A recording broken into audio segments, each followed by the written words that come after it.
explain this very slowly and very clearly. Tea, sisi tunauza chai kwa wale wako Ulaya. Ile chai mingi yetu inaenda Ulaya. You cannot force a tea buyer to buy one tea instead of another tea. Wewe mwenyewe binafsi, ukienda hapa dukani na unataka kununua ketepa, hatuwezi kukulazimisha ununue ingine isipokuwa ketepa. Mama akitumana dukani, anamwambia mtoto, nenda uniletee ketepa.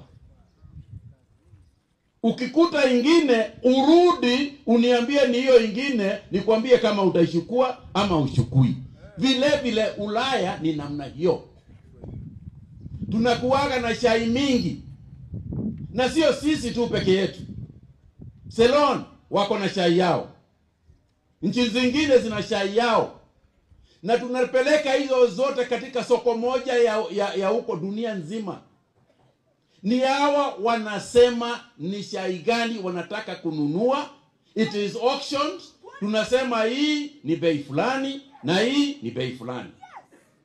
But there is a solution to this problem. Kwa sababu sisi hatutaki, mimi nikiwa kama waziri, sina pande hii ama pande hii.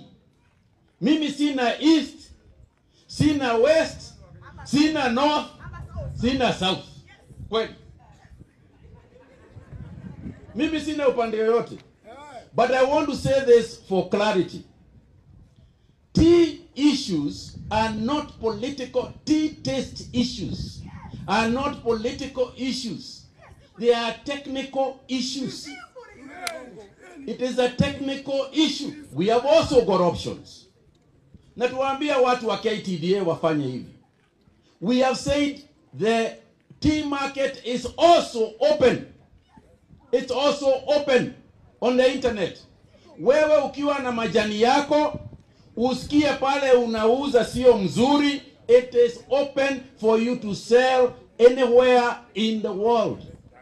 Uuzie mtu yeyote ambaye unataka.